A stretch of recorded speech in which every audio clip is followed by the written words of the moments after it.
We're on record. It's all yours.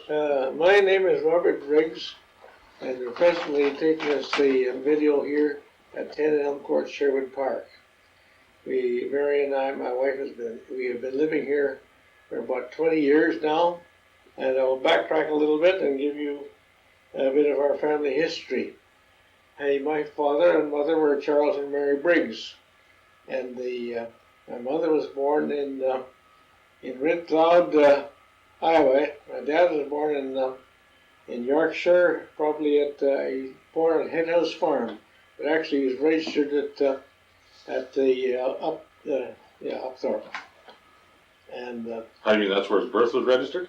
yes, but he was actually born in the Hen House Farm, Okay. which they rented for many years.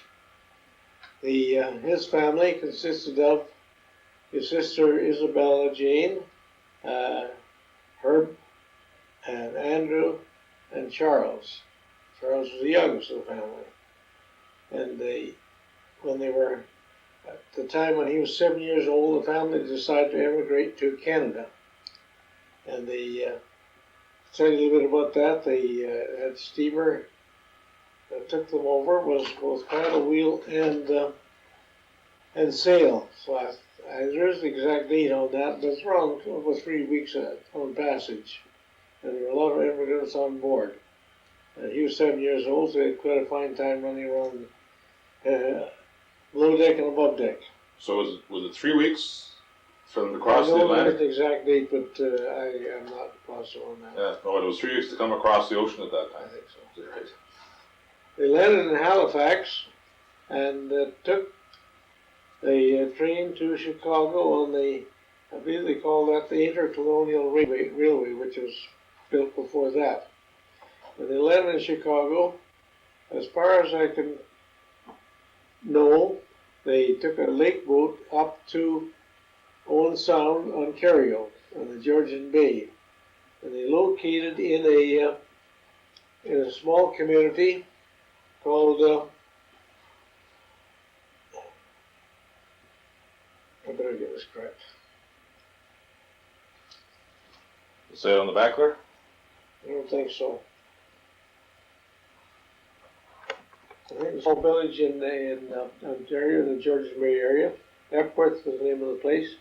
They moved into I believe they bought land there from the owner of the larger parcel of land, and built this log house. Huge logs, probably they were both oak and beech and everything else there. They kept the store in one end of the house, and across the road was a small inn that held enough rooms for a few people coming in. So, shut the door, Paul, please. What are you gonna do if the dog doesn't come back? You gotta fix her. Alright, hang her. Okay. So that was the whole family that was there, was it? We're recording. We're on, yeah. The whole family was there, yes. And about the little thing where the land, my grandfather bought a piece of land, probably 5 or 10 acres, from the man that owned the whole quarter section there. And now let's hold this picture up and it shows you the house there with the tin can things in the window, which is part of the store. There are about 13 people, I think 13 people in this photo, and the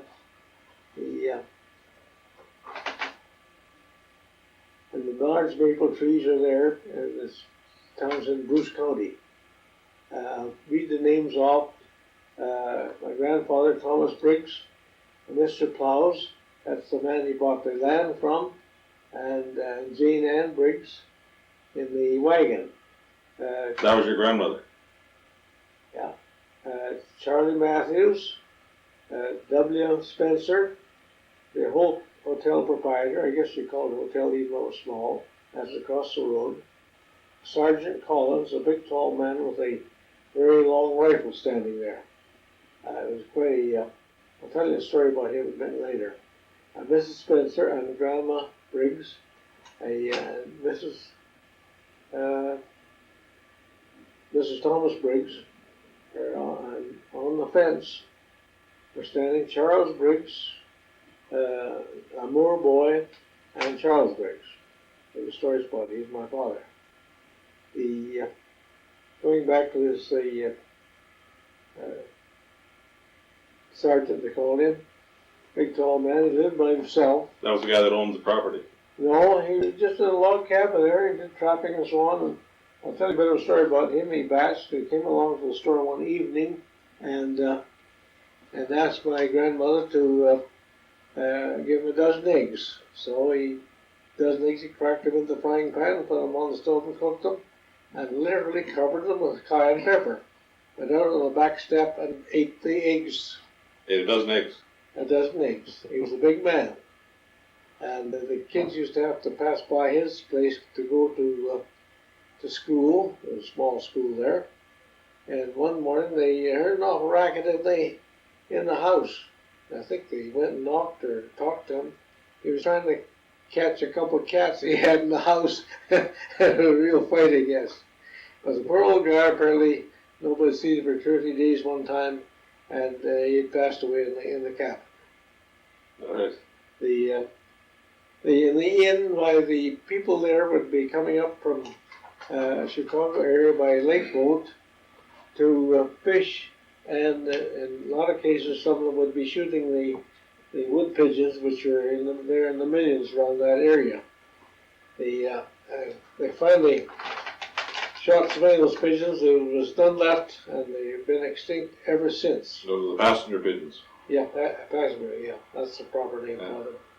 There was always fish in the small creek there called Spring Creek, very good fish, and so some of the sportsmen from Chicago would catch the fish as well as the pigeons and pack them in ice, and they were shipped back by boat to Chicago for the restaurants. Okay, along with the mill there, it'd be a little ways from the village, was a sawmill with a large pond for floating the logs in and cutting them.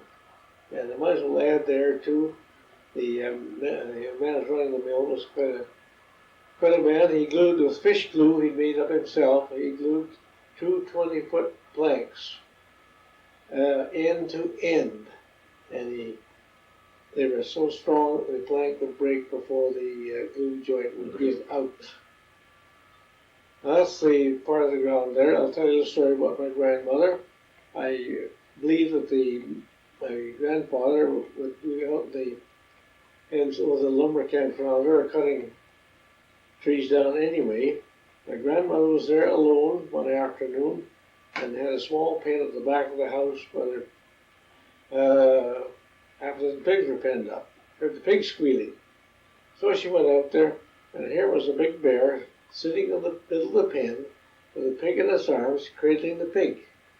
So she went out back in the house and got the gun. I don't know if she shot the bear or shot it and scared the bear off. Anyway, and this is one of my father's stories. The Indian reservation come right up to the town, very close, and the heavy timber around there. In fact, the timber was so tall and thick, when they walked on the way to school, it'd be dark in the middle of the day going through the woods there. The Indians came there in the fall and built their wigwams out of poles and birch bark. There was a lot of big birch there, so they split the bark off and built that. And they would drop in sometimes and watch the Indians working in their wigwam, and because there was still game around there. And you see, I told you there's bears around. There'd be always a lot of bears there. Probably still bear around that country somewhere. I was in there several years ago, and the Indian Reserve is there still, but there are no trees around their area, period. And some of the finest maple trees in the world, large oak trees, huge trees, which some of them were hauled into the mill. They weighed up several tons. It took a 4-horse team to haul one into the sawmill there. And they often burned the large sections of the maple. and let the rainwater seep into the ashes, and that's what they use for lye to make soap. Homemade lye. So the store that your grandfather had there, he ran the store? Yes, it was him and his wife ran the store. Okay, that was just sort of a general store. Well, it wouldn't take up much room, but you can see through the window that there's canned goods up for sale. And this village, if you call it a village, was That's about Epworth? 11 miles from Owen Sound, which is a very large center at that time. And of course, Owen Sound was still there. The places are all there. Wyrick is a small place very close there. And they were there 7 years. And then for some reason they decided to move back to England. Your grandmother, is that Jane? Isabella Jane. Isabella Jane. Yeah. Where was she born at? She was born in England. Their family was born in England and Yorkshire there, and that's where they were married, raised their family. Right. The oldest daughter, I think the second in the family, was Jane Ann Briggs. She was married in around there when the family returned to England. The only ones that went back were my grandmother and grandfather, Thomas and Isabella Jane, and Andrew and Charles. They were in England a year, and during that time, both my father worked for a relative there, doing chores around, and so at that time he would be 14 years old. And they were there a year. When they came back, they may have stopped at Epworth, but they moved into Michigan by boats. All the Michigan Lake there are all tremendous amount of boat traffic. Everything traveled by boat, cargo, people, and everything else. And as far as I know, they were in Michigan a year in a farming community there. And one of the peculiarities he talked about this community there was there were several deaf people in the families living around there. This is in Michigan. In Michigan, yes. And when they conversed, it was by their deaf and dumb language, and they moved their hands so fast. Another thing about all the farms around there, they all had dinner bells fastened on an outside post, which they rung for many things, but for meals mostly, I suppose. But call people in while they rang the bells. I am not sure of how long they lived there. I would say it was less than a year. And then they moved west to Nebraska. Okay, just before we get to Nebraska, when they went back to England for a year, and there was, who stayed behind in Ontario then? It was Herb, and who else stayed behind in Ontario? Herb and his sister. Okay, and the other two went back to England with the right. Yeah. Okay, so Herb and what was the sister's name that stayed? Jane Ann. Jane Ann. Okay. Yeah. So what did they do in Ontario when the family left?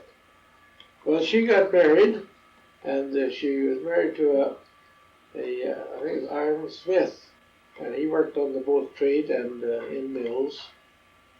And she was often in on the other side of the lake in the Port of Michigan. I can't recall the name of it at the moment. But she lived there, and eventually she had two sons, Seth Briggs and Ludwig Charles. Seth was the oldest. Well, just a minute. Jane Ann had two children. Seth Briggs was one child. And Ludwig Charles was the other boy. Okay. Seth was the oldest by roughly 2 years, I take it. But she died, I think, at child's birth when Ludwig Charles was born. And and he went and lived with an aunt for a short while. And since Thomas Briggs and my grandmother were located in Nebraska, Thomas went back to Michigan and brought back Ludwig, Ludwig always called him.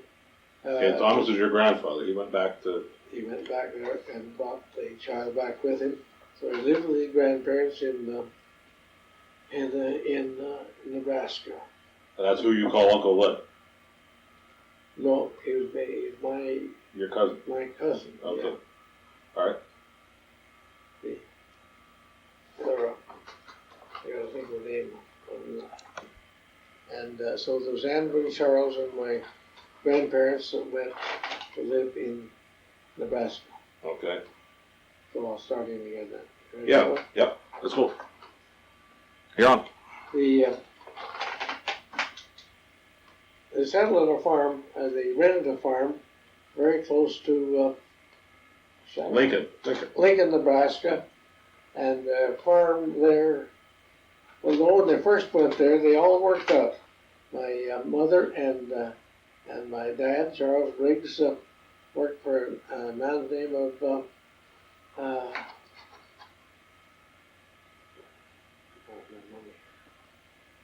It doesn't matter, I'll come back.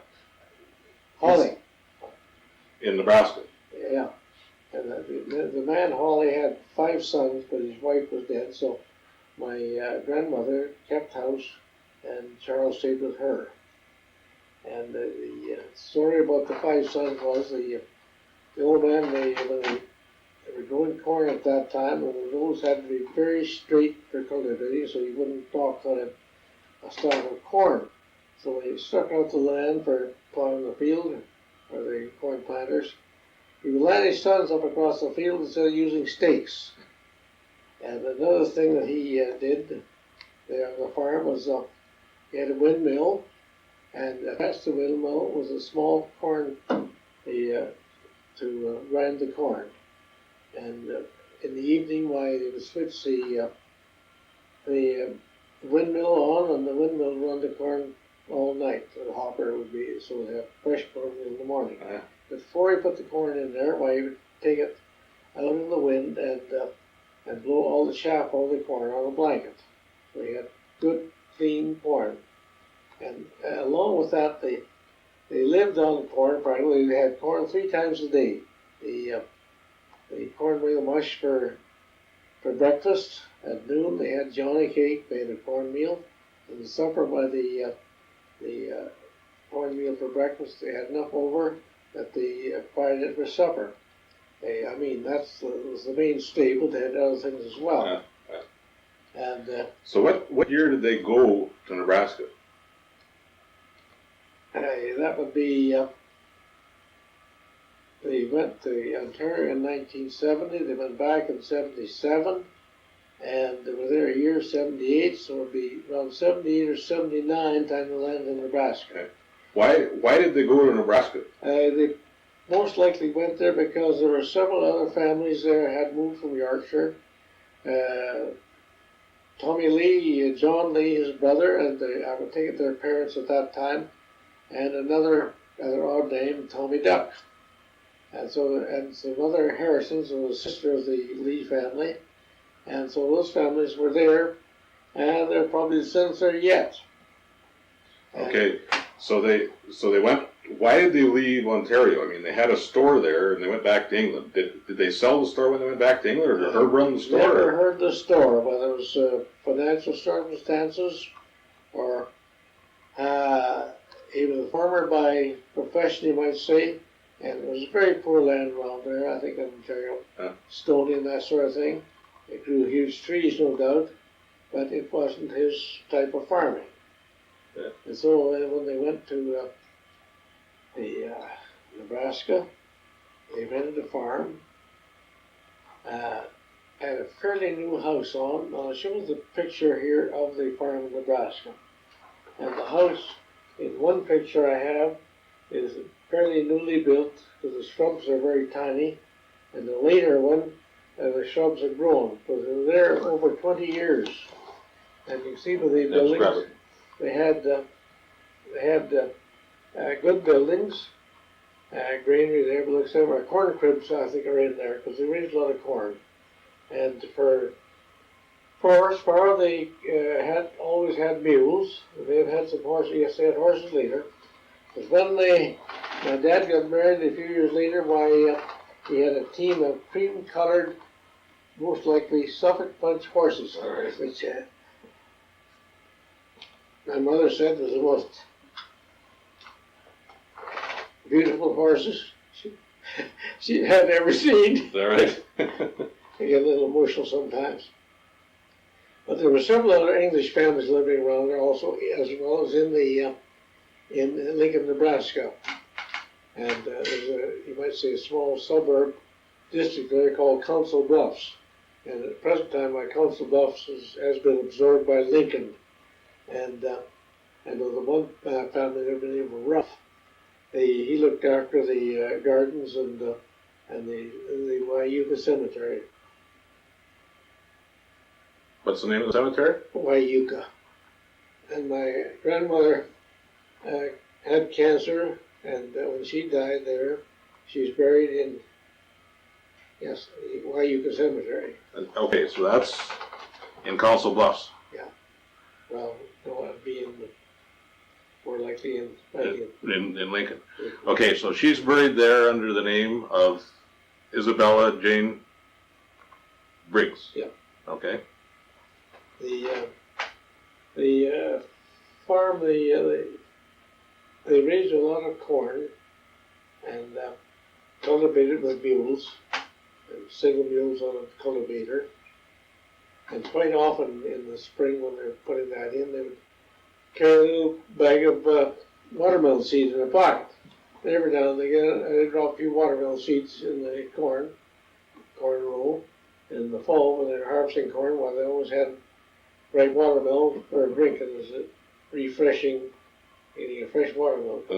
You might see other people around there grew them more, and then they'd harvest them by a wagon load, you might say. One fellow had a whole load of watermelon loaded up there in his field, and in that time when the United States had militia training quarters near there, and this whole battalion came by, pulled in there, cleaned up all the watermelons they had, and I think the man in charge did pay them for the watermelons. They weren't stolen, but they cleaned them up. They were so good. And then there's a marching, more like they was marching. It'd be very dry, because down there the heat had got up to 120 degrees Fahrenheit. And along with that, I'm speaking about the heat because they cut a lot of prairie hay. A lot of the ground wasn't broken up for crops. It was prairie hay. And they're cutting that. And the one job for my dad at one time was with you might say, a small water barrel and a single horse on a buggy going around and giving the workers drinks. Nothing else but water, but they needed the water. You sweat, you're safe. So how old was your dad then? Well, they went there, and I said he'd be about 15 there, and he grew up there, and I think he was probably married my mother about 1886 in that year. So very close. So they went to Nebraska in about '79, and when did they leave Nebraska? They came up to Canada in. My grandfather came up to check out Edmonton, Alberta, in 1900, and they moved back up here completely with a few belongings, and sailed down there, sold all their stock off, and except their small effects, and they moved up to Edmonton in 1901 and landed in Edmonton 1901 on the 24th of May. Okay. Now, why did I want to say a little bit more about the farming in Nebraska. In the wintertime, they fattened cattle on corn. They were steers shipped in from Texas. And these steers were from the Texas Badlands, you might say, large ranches. We never saw a man walking only on horseback. So when they fed these steers in their pens, large pens there, they drove in with a wagon and box and threw the corn out. Because the steers didn't know a man, thought it was a wild animal or something, and they would have attacked them right away quick. So that was and when they sold these cattle, they shipped them from a small a switch way station called Waverly. It was only about 3 or 4 miles away, and they were shipped to the Omaha stockyards. In those days, very large stockyards, and still today are one of the largest stockyards in the States probably. So that's about the story down there. Okay, then so they were in Lincoln for about 21 years or something like that. Did they rent land the whole time they were there, or did they buy land? They never bought land there because my sister Isabella told me that her dad had told her many years ago that my grandfather didn't intend to buy land unless it was under British rule. Okay. Because they bought land up here as soon as they got here. But to get back a little ways, after my grandmother died, my Lud, the grandson, was very small, and my mother went there to keep house for my dad and his father, Thomas. Went where? Went to the farm that they were renting, and then when she quit there, she went to work in. Okay, just hang on a second. After they moved up here, your mother went back, or your grandmother? I'm back In Nebraska? in Nebraska. Okay, so your grandmother, Elizabeth Jane, went where to look after the kids?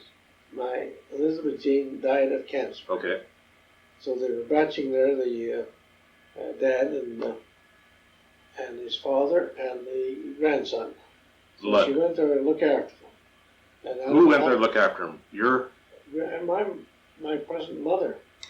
Okay. Mary Summers. Right. Okay. So her and Charles got married. Mary. Well, I'll give you a little bit. She stopped working there. I'm lost here for a minute. And Mary Summers was housekeeper. Okay. And then after she worked there for a year or something like that, she was back in working in Lincoln, and there she worked for. Okay, that's how your dad got to know your mother. Yeah. She was working as a housekeeper on the farm. Yeah. Okay. And she was back working in Lincoln, Nebraska for Colonel Woods, who was a very noted auctioneer, livestock or farm auctioneer. Because in later years, when I came across his name, the Briggs Gazette, which was a large ranchman's journal published in Chicago, and there was still his name as being an auctioneer down there. Rather wealthy family, because I think there was besides her, there was a cook and a maid, I believe, in Lincoln. And you might say they were in society there, because that was their standards, you might say. She had a picture in an album for many years, 3 young men dressed up in top hats and long tails, and she called them dudes. But the young fella, auctioneer's son, was always tearing around. He'd come into the kitchen to get something to eat for him to have a good time, and he'd make sure that his shirts were starched and pressed with a wrinkle, so you can see what sort of life living in there. Because everything was very well set up in the house. It was a nice house, apparently. Anyway, my dad and mother got together again, and they got married, and continued to live on the. What year did they get married? I would say 1886 or 87, somewhere there. Okay. The John Lee, about their age, was their best man, and Cora, on the back of the picture. Kelson was there, stood up with him, you might say. Yeah. They were good friends after that. Now, I think that's pretty well wound up on the. Okay, so that's 87 that your dad and mom got married. Well, I can look it up. Somewhere around there. Close. Okay. All right. And they continued to live on the farm there in Nebraska with. And one of the reasons that my dad, I think, was anxious to move up to Alberta, he was in partnership with his grandfather, and your dad was in partnership with his grandfather. With his father. His father, Thomas.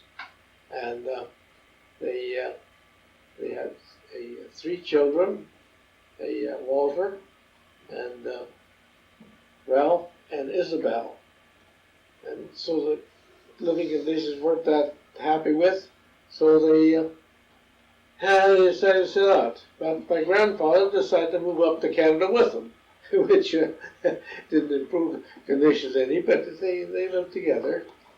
And so they were there for, that'd be what,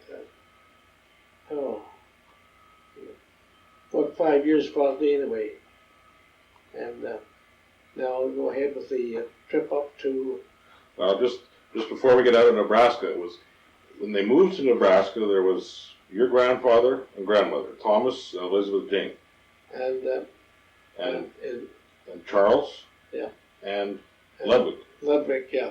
There was just the four that went to Nebraska. Yeah. And Ludwig was a cousin of yours. Yeah. He'd be about 17 when they all moved up to Edmonton. Right. Okay. So it was quite a family to look after there, as far as that goes. Yeah. Is there anything more you'd like to hear about Nebraska? No, I guess not. Carry on with the move to Edmonton, Alberta. Well, they lived so long in Nebraska that when my mother and dad, my brother, visited there in later years, the farm there was still called the Briggs farm. And while they were living in Nebraska, I might add, my grandfather was quite a farmer, and to offset their income or help their income, why he grew vegetables and peddled milk and butter and eggs and garden produce into Lincoln. And that helped. He didn't know everything about gardening apparently because he put in a lot of onions one year. And he didn't know enough to plant down the onion tops, so he didn't have very big onions in the bottom. But that's one of these things you learn. But as I say, he was a farmer for sure. And when they decided to move to Alberta, they had a sale and sold everything off, except some of their personal effects and a small commode, which we still have. A small dresser we use as a dresser in my room for many years, and their belongings. And they came up in a colonist car, which you could pull down bunks to sleep on, and there was a cook stove at the end of the car to cook your meals on. And I meant they probably came up through Minneapolis, I believe, or the railroad come up through there, and west to Calgary and Edmonton. Because by that time, the train service to Edmonton was fairly good. And when they arrived in Edmonton, they say on the 24th of May, there was a small celebration there, because it was, that's the Queen's birthday, and it's still being celebrated. Yeah. And they stayed in this small, well, not a small, rooming house, which had fairly large rooms and cooking utensils which they could use. When Thomas came up and scouted this out in 1900, is that right? And Charles didn't come with him at that time. So when the family came up in 1901, none of the family had seen this part of the world before. Okay, did Thomas buy land? Did you come to land here, or did the family come up and then buy the land? Well, they come up and look for land. In fact, I think they spent a month walking around the south side area and maybe on the north side looking for a farm. They got lost a few times with the fork roads and trails. There were only trails at that time, no roads really, no road allowances. And everybody came in, took the shortest cut to the Strathcona, street bus Strathcona, South Edmonton. And so they took the shortest way in across somebody's farm, and because nothing was fenced up to any extent. And so they finally come across this farm they relocated on, like the northwest quarter of 1852. No, that's the wrong farm. Northwest of 1352-24. That's where you were born. That's where I was born. Right. There was a house on the farm, a two-story house, not very large, and attached was a log kitchen, which was used for summer use and not in the wintertime apparently. There was a one barn with it up with a loft in it, and that's just about it. A man by the name of Stanton had been on there previously, several years before, and had cows and horses down below, and he lived upstairs. But when they bought the farm, it was owned by a man by the name of Rose, who was an Englishman, and as it happened, he had a daughter married there, and she was married to a man by the name of Burton. They lived on about a mile away in a log house there. They So was that homestead land that had already been proved up? originally would have been homestead land, yes, because it's on a listed index in the book we have here called the History of the County of Strathcona, and so it's listed in there, but it's under a still different name. So Rose wasn't the first man to, or I'd say Stanton, Tom Stanton wasn't the first man to live on the land there. It was homestead was somebody else. So that was homesteaded then in the 1880s, 1890s. After 85, probably around 1890, Okay. when they started surveying out in there. Do you know the amount of money it would cost to buy the land at that point? I believe they borrowed $2,000 to buy the land. Now that was used the whole 2,000 or not, I do not know. So that was a quarter? No, it was it's rather odd. That's a story on its own. A half section, and the rest of the section bordered the Papachase Indian Reserve on the south, and in that fraction along the Indian Reserve consisted of 110 acres, like 55 acres each quarter. So actually, I think it run into what a 335 acres, something like that, I believe. You can figure it out. Now, this $2,000, in those days, who would you borrow that money from? The Imperial Bank? I don't. The Imperial might have been in Strathcona, yes, but I think the Bank of Nova Scotia was in, and I believe Imperial was, but not Commerce. No, they went to a lawyer. A law firm would say lasted during their time and during my time. A Rutherford and Jameson. Rutherford was a lawyer, the first premier of Alberta, and they asked him about borrowing money. He guided them, advised them to go over to the north side and buy, and approached these two men by the name of Lister. They lived about halfway between the Fort Saskatchewan and Alberta on the north side of the river, and alongside of the trail of Fort Saskatchewan, which was still a trail for many, many years. It's part of it is yet. And so they borrowed that money, and they must have had a good recommendation because they were farmers. And so that set them up to started buying horses and cattle and so on. So they didn't borrow money from the bank then? They borrowed this from an individual? The banks weren't very... many of them then, I could look up dates and give dates later about where the first bank goes. So they went to the local loan shark? If you call them that, yeah. Two bachelors were the Lister people, two bachelors owned land out there.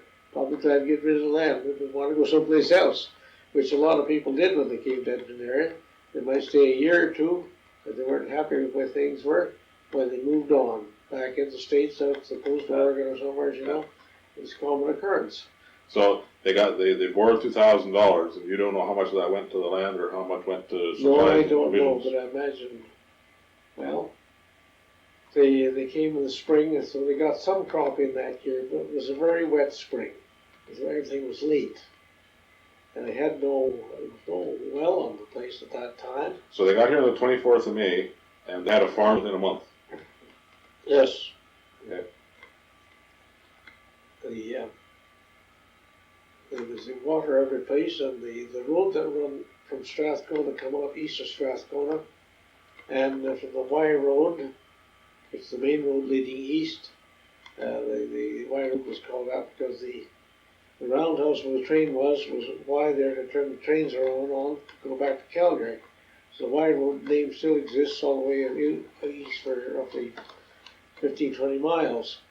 The that road from there south, it was a mile to their nearest land, and that was the end of the road Lowndes. It wasn't altogether fenced then. I think the 1/4 section there was, but there's a neighbor a half mile away. He was renting the land next to them, and there's a large slough right next to our farm, a little bit of a hill up to the farm. I might say that a high ridge run through our farm. So that was the slough just north of where the old house was. Our mother named the farm High Ridge Farm. Highview Farm. Highview Farm. It was that for a long time. Well, still is. That's still the name on the barn over there. Yeah, up there, same there. And because the story my dad told, this neighbor, his name was William Hawkins, an Englishman, son of a minister in England, and they say good friends all their lives. Is that Hawkins? They wanted a fence run a wire through the slough so they could contain cattle. Well, it was about waist deep, so they pulled their trousers off and rolled the barbed wire through the slough to get there. So is that the Hawkins? Is that in relation to the Hawkins that was just... Same and only. Oh, the same and only. Okay, so the slough you're talking about, is that the slough that was between Uncle Ralph's, the old home place, and Buffles? Yeah. Okay, all right. And a few years later, it was ditched some to lower the water in the slough, so in dry weather it would dry up. But when they graded the road through there, they corduroyed the whole road up there through the slough there, and the corduroy and covered it up with dirt. That'll be, 150 feet across there probably. And they hauled dirt on there and covered up. You can see the ends of the poles, mostly willow and poplar. You can see the ends of the willow poles sticking out many years later because the willow didn't rot. Okay, let's discuss who was born on the farm once you arrived here in Canada. Yeah. Yeah, that's exactly right. Let's go back to Nebraska for just a minute again.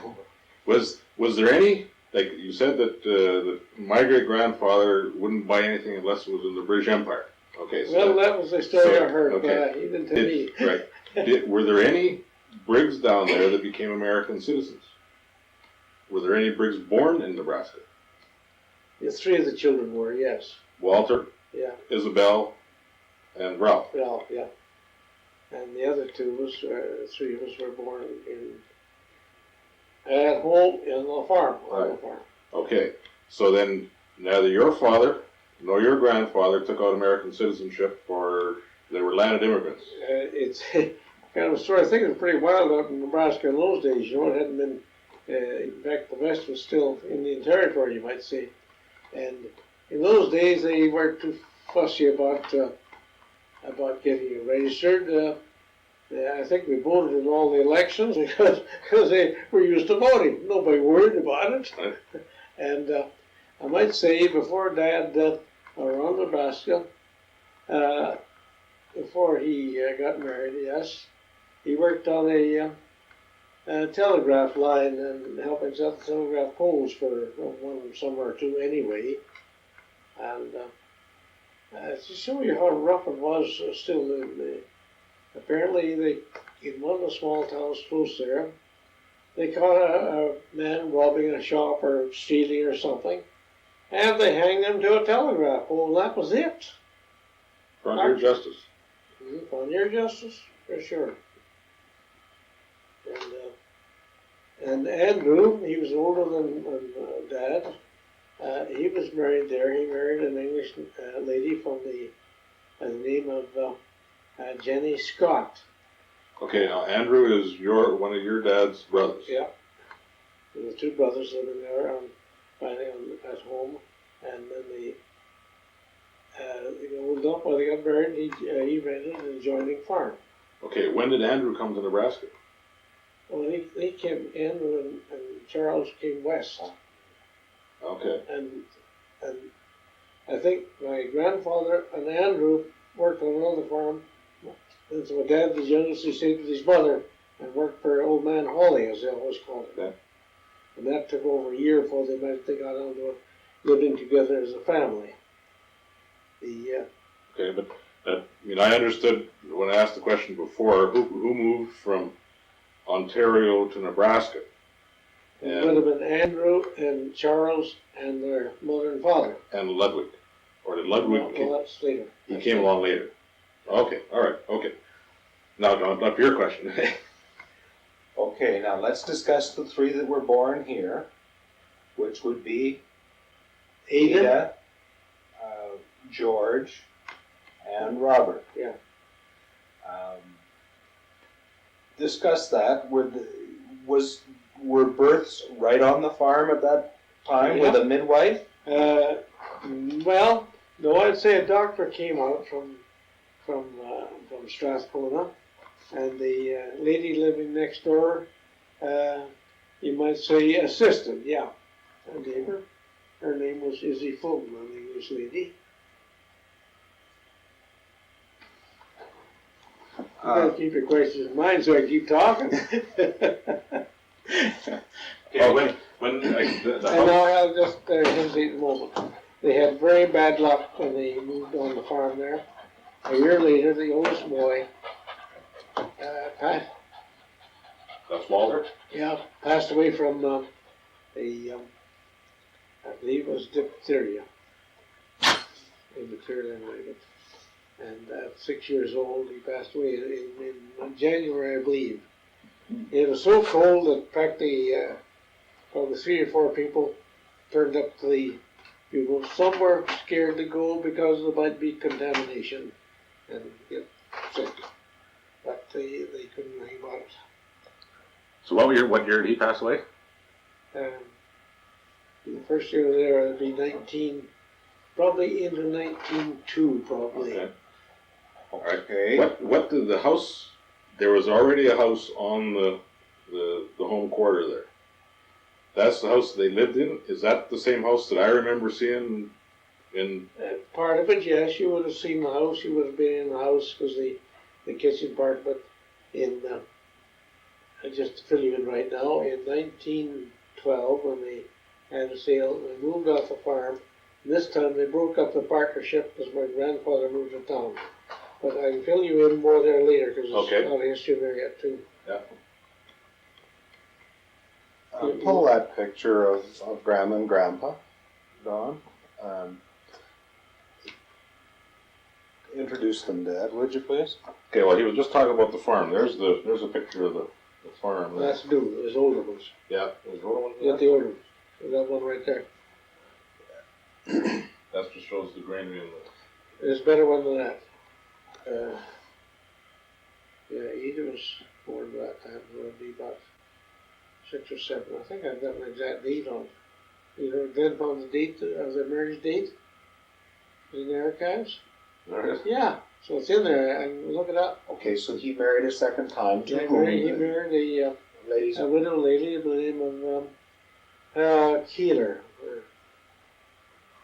Okay. Her name was Keeler. So he must have been fairly elderly or getting on by that time. Yep. Hard to say because his beard was still black at that time. Well preserved.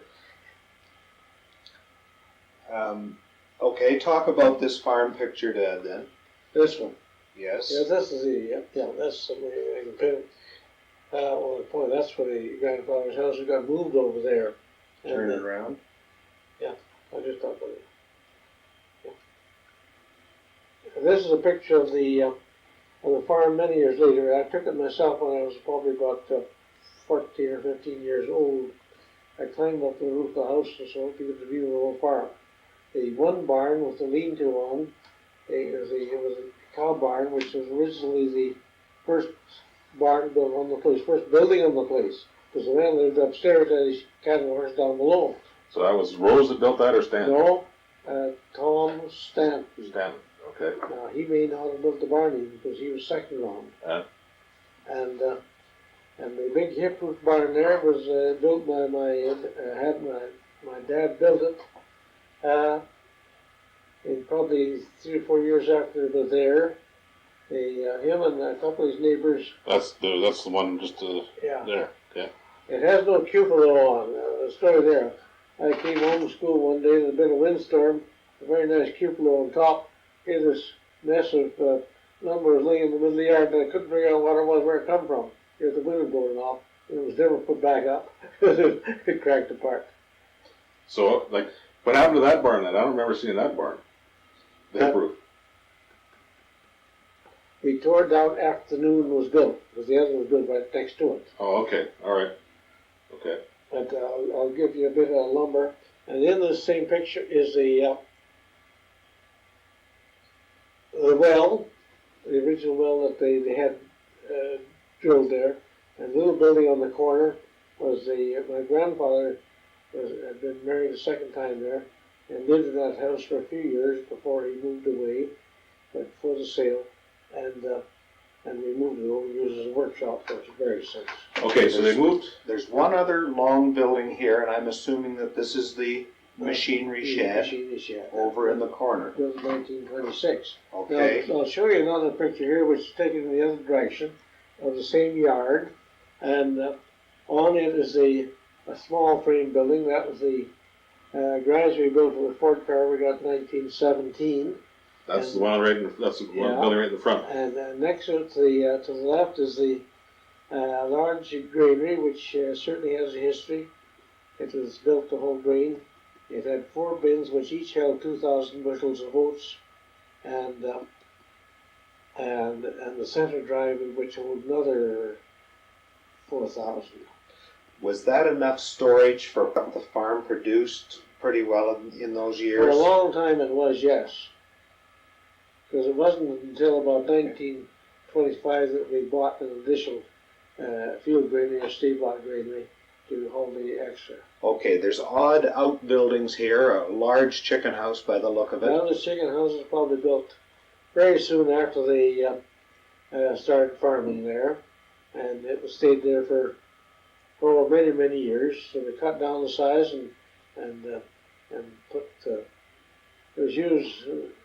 We didn't get many eggs in the winter time, but we fixed it up inside so we were getting eggs in the winter time too. And then we have a couple little small outbuildings. Would they be for hogs? Yes, the long narrow building there is a hog barn built about 1926 or 27. Okay, so that comes later then. Let's stick in the early 1900s here. The granary that's there, is that the building that's still standing? It is still there.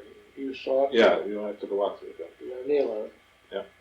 And it's a remarkable building because And your dad built that? he hired it. Okay. Hired it built. Now I'll go to the lumber business. The required lumber for buildings. He always liked good buildings. So him and 2 neighbors, German people from south of them, went out to a place called an island, big island in the Saskatchewan River, west of Edmonton, down the way up the river. And they would go up there and saw logs and haul them into the mill, which is located there, run by Stewart Brothers, and stay there the whole week. And when they came home, when they went out there, they always cut across country. It was shorter. But coming down for reasons of they could come down the river on the snow and ice, and they would come down every weekend, and enough to take. I think up there they probably ate in the cookhouse because they worked part-time. They'd bring a load of lumber for themselves, or bring a load of lumber down to Waters Mill, and so that took up, I think, most of the winter. So they felled their own trees and skidded their own timber. Yeah, and skidded timber down for the mill. And these people did it. His Simon Place and George Place, his son, and Gronke, Herman Gronke, and probably name was Schatz. And they did that all winter. And a lot of the lumber was a lot of the spruce, but mostly jack pine. And a lot of it was cut into dimension lumber 4x6s. Which they required for the framework, the granary which I mentioned, and the large barn were built out of framed by Ontario carpenters who could frame buildings, 4x6, and fastened together by wooden pegs and braced very thoroughly, because the granary is there today and is still, with little care, would have been still okay. So that the granary that's there now, it's still there. Is that jack pine? That's not spruce.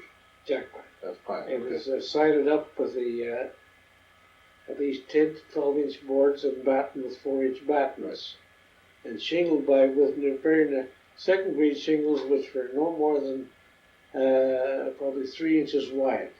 The shingles are there today, and it was years and years before there was ever a leak in that roof because it had a good pitch. And we often have that later years, have that building plumb full of grain.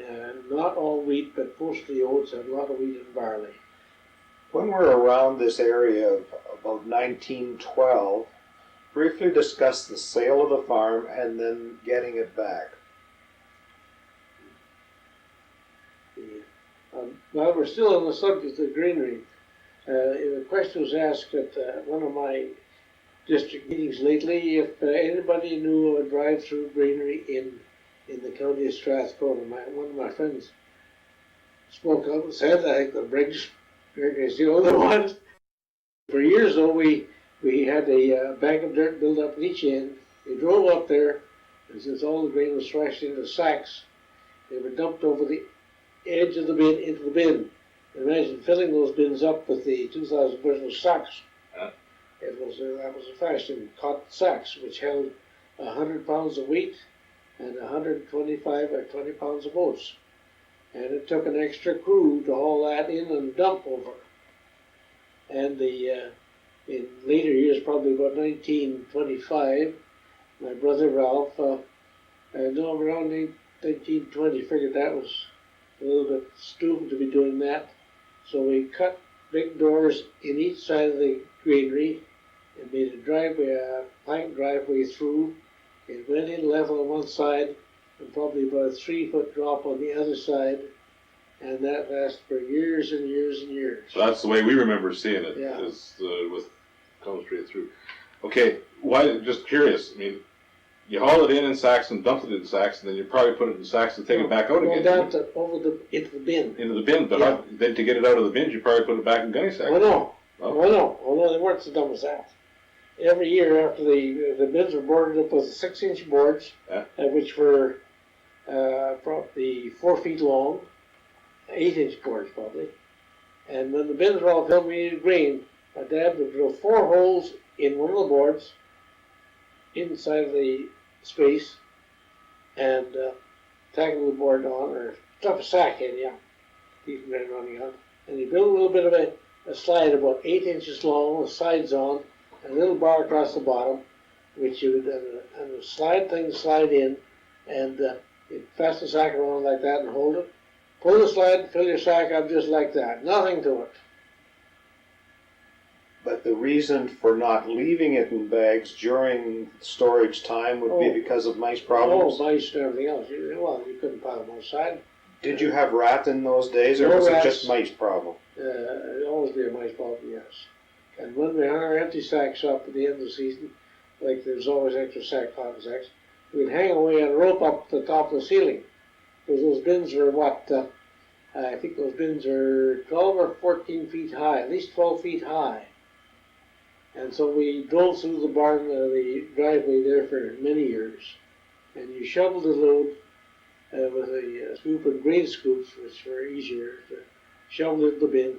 And you'd finish up shoveling the remainder with a scoop shovel over the high beam, which you heaved up.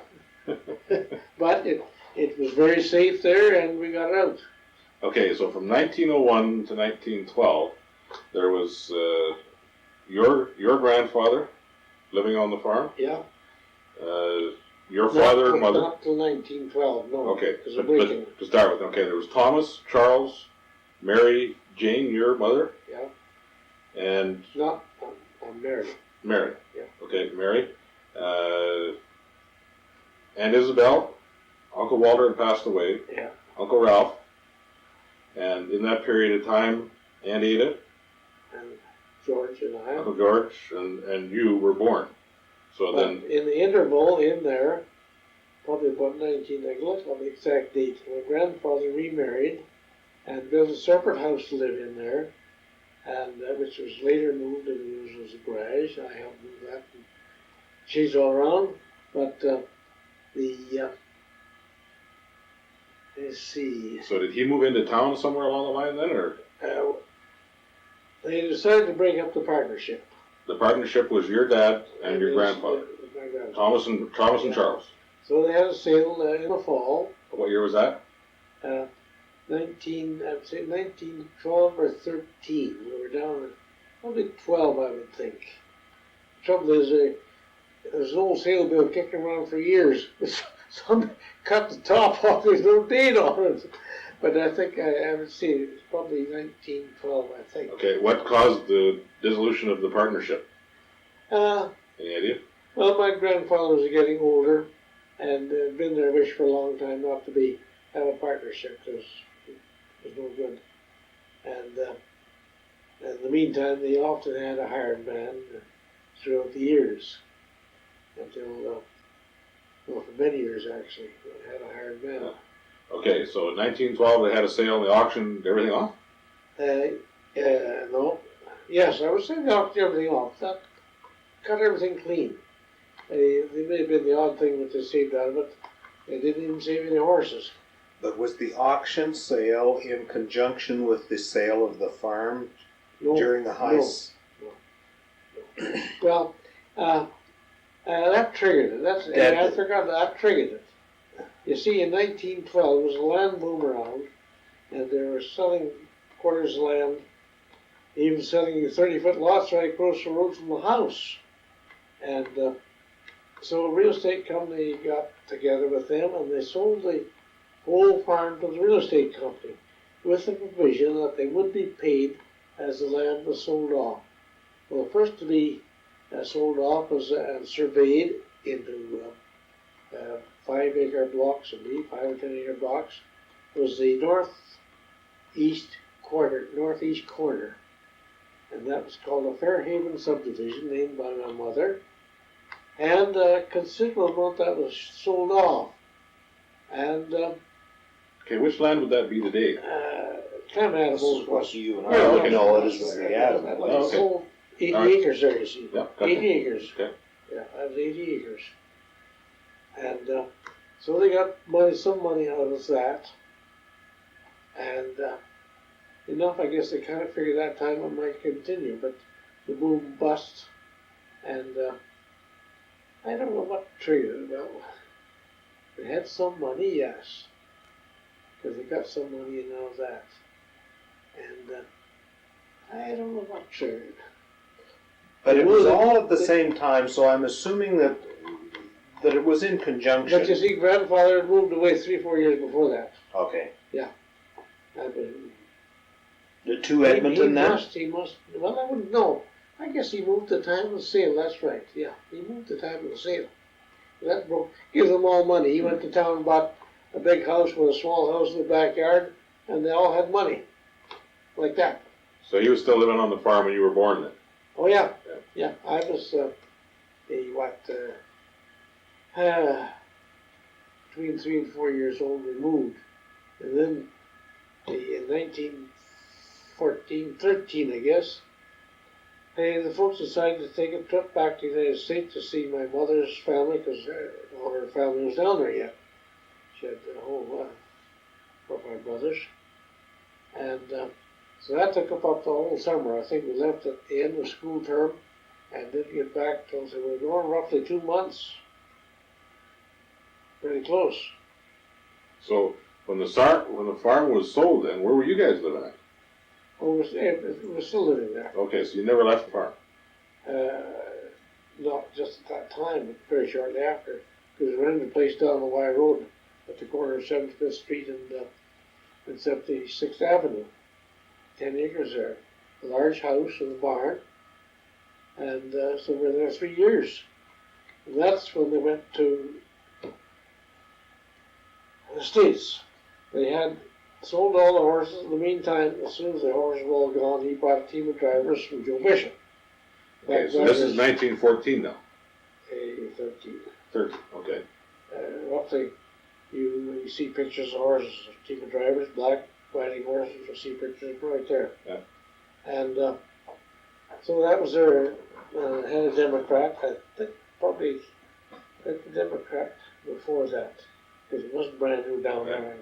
Okay, so then in 1914, or 13, when you moved off of the farm onto the property on 75th Street, then that was, there was Real the estate sick, had control to some extent, and the farm was rented out to John Donnan, who had land there and also running it there in the city. And they rented the house out to, well, you know, the Arthur family. Yeah. Well, a daughter of a sister of Frank's was married with a family, and they moved into my granddad's house. And I remember going up there before we moved back in the farm, and the kids were painting ready for the house. It was nicely painted on the inside. And here they had, going into the bedroom, they'd put in a big hook on each side and had a leather strap, and they were swinging there in the doorway, making a big hole like this. I always thought it was terrible when that happened that way, but it did. So that was in your grandfather, the house that your grandfather had built for himself after, or? Which he built, he lived there. I should look up the date and see what day he got married. Whatever, but, He was okay. in there 3 or 4 years in it. There was 2 houses on the property. One was your grandfather's house and one was your house. Yeah. Okay, all right. And so we lived down there in the Y Road for 3 years. That's during the 1914, the war started. And after I got down the Y Road, except the one summer, my dad took on the job as road boss, looking after what roads there were, putting in new culverts and opening up new roads. It was a crew hired with the people around there, hauling the dirt with little slips and shovels and so on, putting in culverts, especially the shovels. I think he did that for 2 different years, and he did a good job at it, I always figured, yeah. So, and during this period of time, you guys were going to school at East Edmonton. Is that where you were going to school at? Yes and no. Okay, let's just back up here. When they first moved up in 1901, where did Isabel, Ralph, and Walter go to school at? They went to school about 1.5 miles north of the farm at the corner of 82nd Avenue and the what is now 50th Street. You might say the first school built by the school board with money borrowed from a bank in town for $800. Okay. And they all went to Isabel, Ralph, and Isabel and Ralph went to that school. And Ralph he's only about 8 years old, and he took on the job of janitor, go down there first morning and build the fires up. All right. In the heater, I don't think that in that school there was no furnace. So when did East Edmonton start? I mean, Well, that's where you went to school. Well, East Edmonton, where I went to school was, that school burned down. No, that school was moved and they built a new bigger school down on 50th Street North there. And let's see, yeah, we got pictures of that around. And that school burned down and they built a new one, exact replica. And just about that time, a larger population happened in the north part of the district with miners, children going to the school, need more room. Yeah. So they built a school down on the baseline on 34th Street and baseline. It's 34th Street and baseline. So what was that school called? East Edmonton North. Oh, okay. It's all the same district. You're right on that. Yeah. What was East Edmonton called, the one that you went to and we went to? East Edmonton South. South, okay. That's the local designation of Yeah. East. They all went under number 98.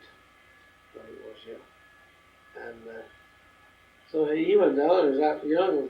I think he got 25 cents a week or something. Build his fire. But in the morning in the snow, there was no traffic through from our place, you see. Yeah. And luckily, if there was any traffic through from the wide road down. Yeah. And it was pretty rough on that. I've already seen the pictures of the schools. right now they're down in the museum. I've seen some of them, I don't know what you're talking about. Yeah, you would assume them not remember them, I know, for the factory for a long time. And believe it or not, they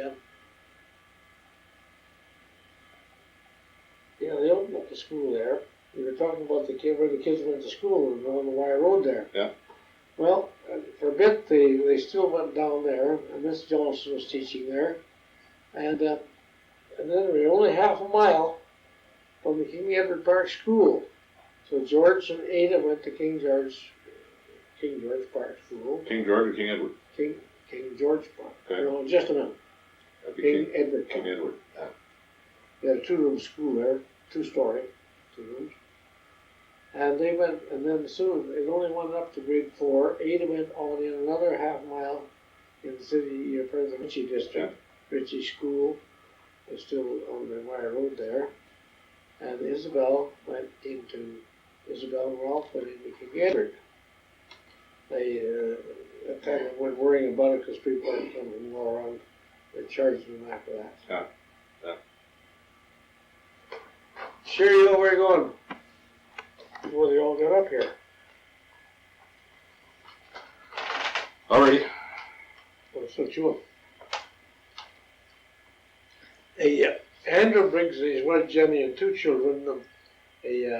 Jenny, usually called in our group called Denny, and her sister Priscilla were still in Nebraska at Waverly or closer to Lincoln. And they moved up to Alberta in probably 2 or 3 years after my folks came up, and lived there for over a year on a rented farm on Stevens land. And then they took up a homestead down north of Lavoie, Alberta, and moved down with by wagon. There was no railroad down at that time. It came in about 1913 or something. And Dad went down with them with a load of supplies. And I helped them to start building a log house. They had to haul logs, but there were proper logs from some distance to build a log house even. And the mosquitoes were terrible. When they stopped at night to bed down, you almost had to start a sprint the minute you stepped off, because someplace you wouldn't even see the ground with the thickness of mosquitoes flying around the sloughs. It probably took them 3 or more days to get down there. So they homesteaded there then? Yeah. And they lived there the rest of their lives. And finally acquired additional land there. They had about 5 quarters when they finished, I believe, around that. And none of their family is there now. A grandson is, and 2 granddaughters are still alive. We can go into that later, I think. Herb Briggs. That's John Herbert. John Herbert, yeah. Herb, the college father. He lived for some time in Nebraska on his own. And then when he got married to Elizabeth Pearson family was right around Lincoln, Nebraska, an English family. They went to Wisconsin, where him and his oldest son worked in the lumber woods there for several years. And then they moved west to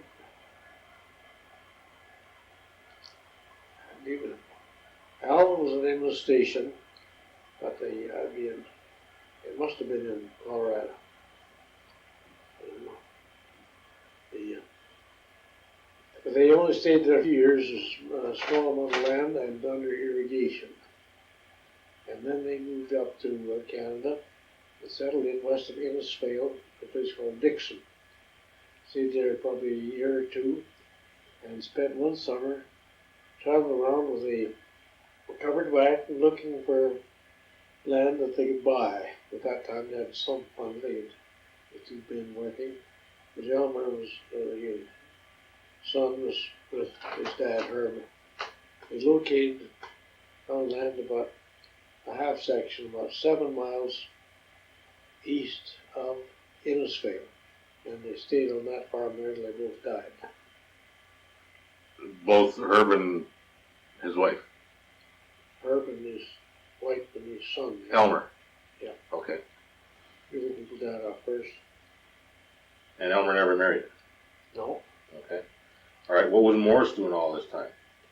Morris, the oldest son, he was worked in Wisconsin, and as well as he was born, I take it, in Nebraska. And he got connected up the railroad, and then moved up to Edmonton when the CN built shops locomotive shops in Calder, Edmonton. And he stayed there for over 50 years working in the shops as he moved up to locomotive foreman there. He was there 50 years as night foreman. Okay. So that's what we always called the Briggs on the other side of the river, the north. Those were the only Briggs relatives over there. The other Briggs were no relatives at all. No, there were other Briggs around, but they were the only Briggs. Okay. Well, Morris's sister lived there. His two sisters lived there, and Harlan, his younger brother, was there for a short while to start with, and then moved on to Mirror and then Calgary. Okay. Still was a little. So as far as the Herbert Briggs part of the family, when Morris died, there was no more of that part of that family left in Alberta, was it? One daughter, yes. One here and one in Indianapolis. Okay, but He had two daughters. right. But the daughter that's here, what was her name? Stanton. She married a dairy farmer north of Calder. Okay, and what was her first name? Mildred. Mildred. Okay, but she's passed away. Yeah.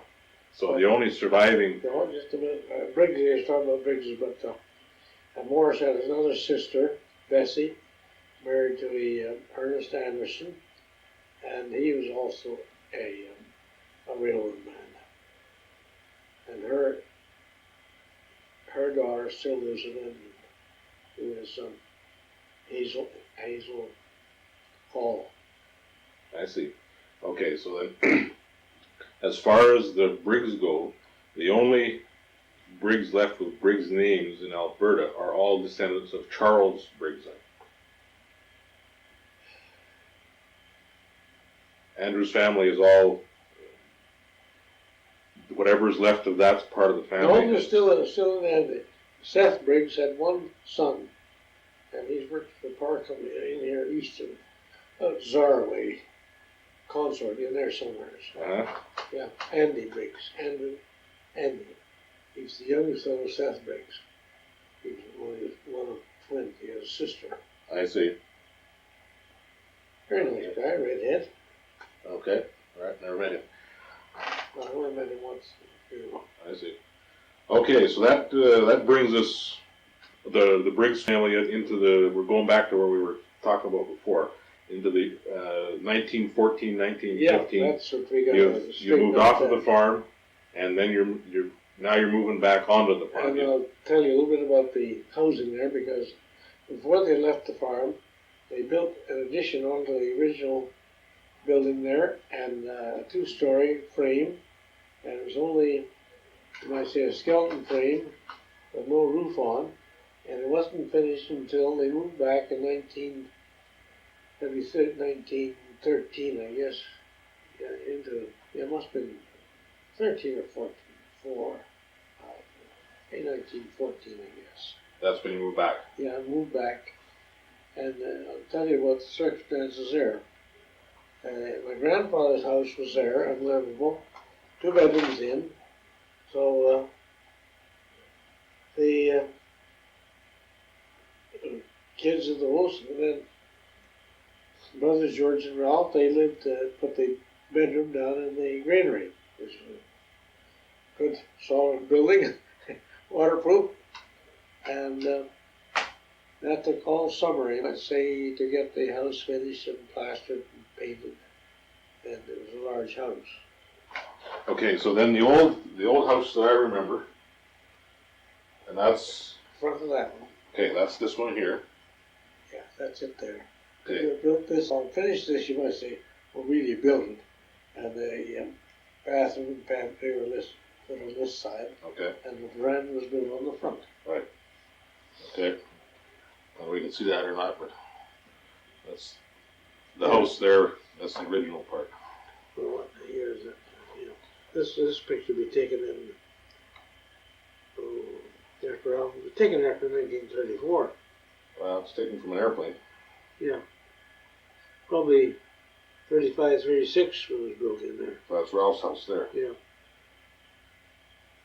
Something else might date it, I don't know. Anyway, back to, you moved in, you finished off the house that was started, or the top part of the house that was finished, or started in Yes, 19... the framework was finished and the basement was finished. The basement was in. Yeah.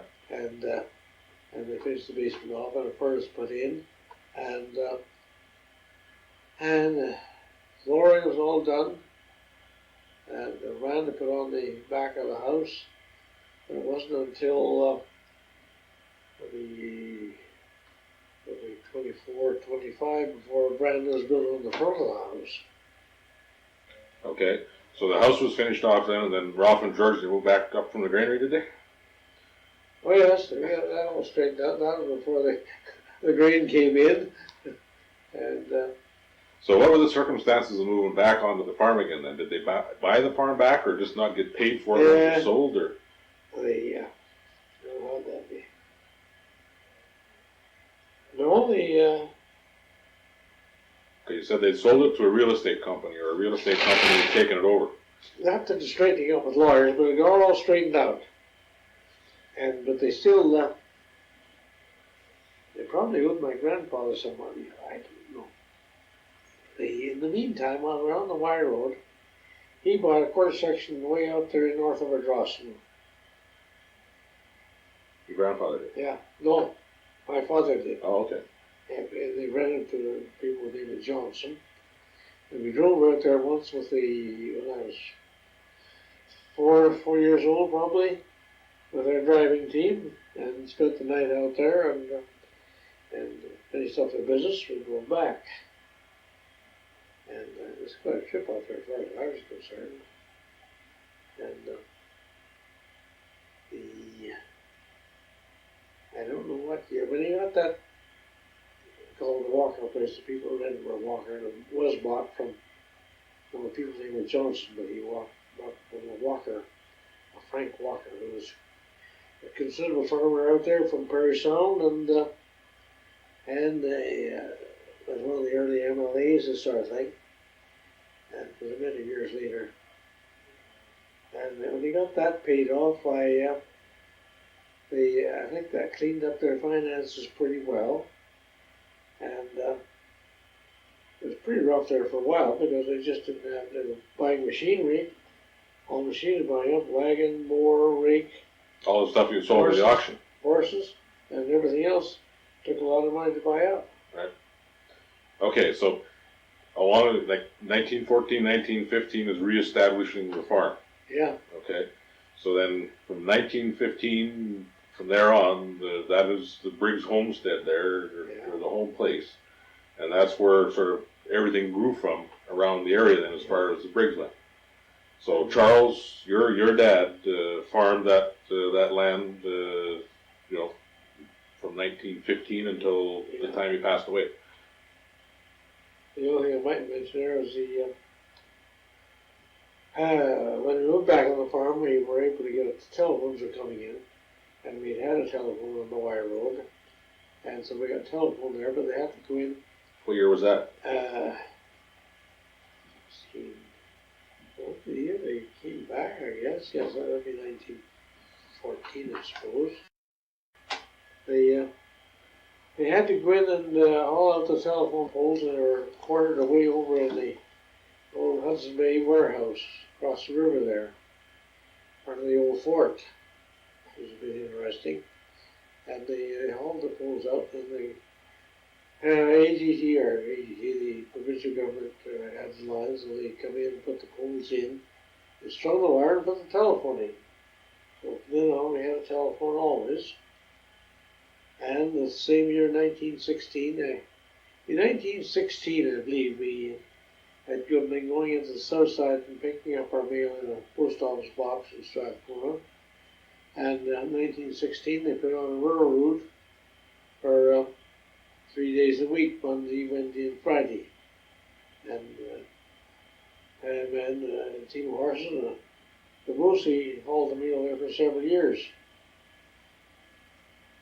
And then gradually, I'll keep on with the mail for a bit, gradually, short years later, we got daily mail service, and still it was a mile from our house down to the mailbox.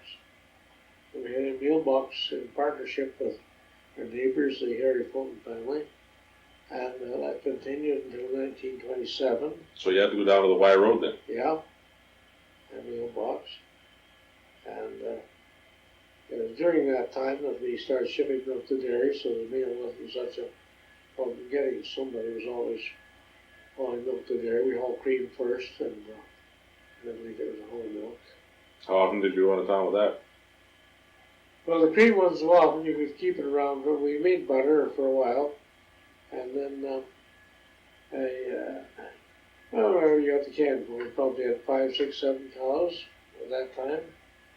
Summertime was more milk even than most of the time, the cows ran and so on. And from then on, the dairy was gradually increased, and What kind of cattle did you have? shorthorn cattle, scrubbed cattle, until we improved with the getting purebred shorthorn bulls, and we got into a fairly good herd of milk and shorthorns. Okay, so this is sort of 1915 and after. You're building the farm back up and that sort of thing. Okay, you're going to school. You're school age then. Aunt Ada's going to school. Yeah, she went when I went in grade 1, she was in grade 8. Okay. And Uncle George? yeah, but to fill in there just a little bit, Isabel was going to high school at that time, so in order to her, the cheaper way of doing it was a house next to a small house next to the old house they used on the wire road. Where was she going to high school at? Strathcona? Yeah.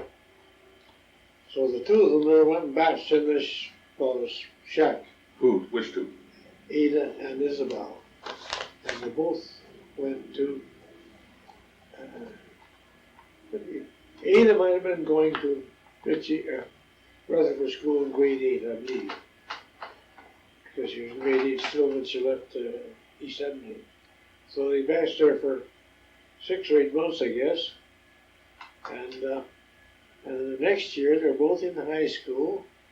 So they boarded in town in what's called the Crawford Block on the block north of White Avenue on 103rd Street. The building is still there.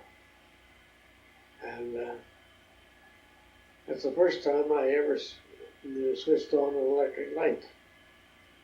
There was no, I guess it was the building was heated, but for cooking you had to use a coal oil stove with burners on.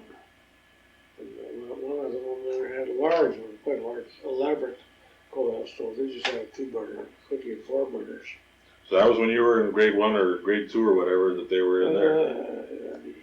So that'd be 1916, 17. That'd be grade 2 or 3, 2 or Okay, something. so Yeah. 16, 17, 18, somewhere in around They'd there. always come over every weekend and took a lot of food back in with them and looked after themselves. Wasn't that kind of unusual back then for 2 girls that age to be looking after themselves? Well, there was a lot of people in the block there, and the janitor and there was ladies.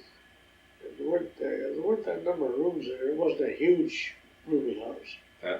As part of the second floor at that time was rented by. It was a rooming house. It wasn't so much they were batching there. No, they were matching. Oh, They okay. looked after themselves in it. Okay. And the municipal district of Strathcona had their offices in a room there the first year they were there. Okay, so that's Ada and Isabel. You're going to school. What's Ralph doing? He was farming. He started farming when he was 17. Okay. He had rather bad luck. When he was in grade 8, he took rheumatic fever. He was going to Cambridge School in grade 8. And he missed part of the year because he was in bed, strictly put in bed. And so he continued, the 3 years were there, he continued to Cambridge, tried his grade 8 again. I think he tried his grade 8 a second time, part of it. That time, I think, we moved back to the farm, so that's his education. Right. So, like, when in 1916 or 1917 or 18, when Ada and Isabel are in town going to school, on the farm, at home on the farm, is there you, Ralph, and George? Yeah. Okay, so Uncle Ralph was working on the farm at that time? Uncle George, was he going to school or working on the farm? He went on the farm when he was 15, grade 8. That was usual in those days. You quit at grade 8 or 15, whichever come first. Right, right, okay, all right. So in 1917 or 18, then Uncle George was already grade 8 or 15? Yeah. Right, so he was working at home on the farm as well? Yeah. Okay, so like, did everybody stay at home and work on the farm like all year round? Okay, how much land did you have, were you working then?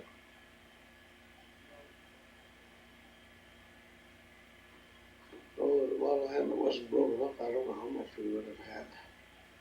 If you had the half section and you were probably farming, what, half of it?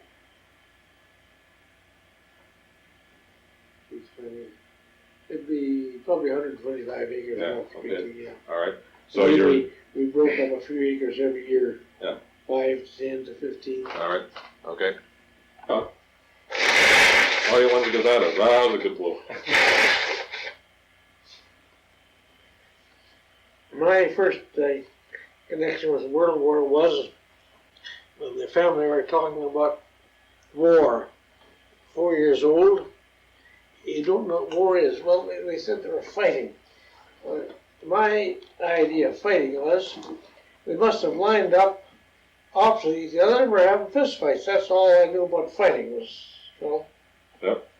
And so in 1914, I guess, they were recruiting men all across Canada for the army, and it was really a serious business because they were collecting them wherever they could get them. They had people go out and persuade farmers going to town why these fellows come along and try and persuade them. I think they were paying them so much ahead to recruit men, because the term was their neighbor Harry Fulton Tackle. He had what, 5 or 6 children. So he always wore a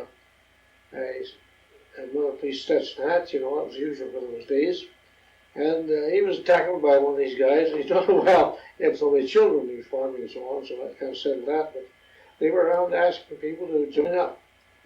And while we're still on the acreage there on the Wire Road, why the mounted cavalry was a big deal in those days, mounted, because they'd been to the Boer War with mounted rifles, and they were trotting around through the country, riding, exercising.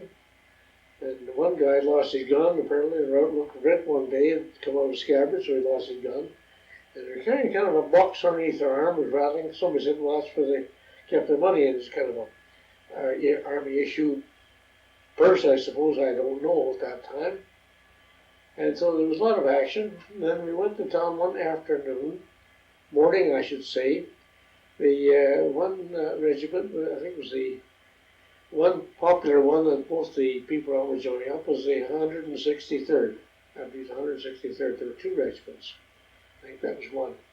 They painted it across Medicine to the south side, right down White Avenue.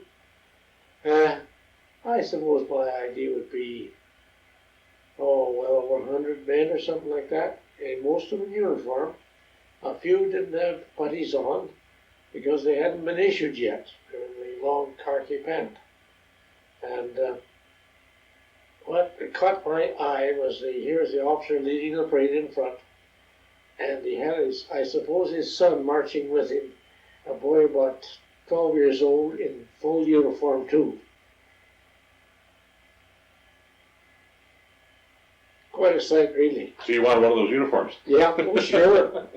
Well, I got one later because they issued in the clothing stores. It was about 7 or 8 you could buy a khaki with the only buttons, brass buttons on, and boy, I was proud as punch to have that around.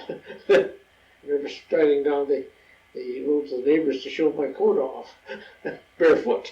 So during the war, did like living in outside of Edmonton, did people feel much effect of the war from 14 to 18 or whatever it was? The biggest effect was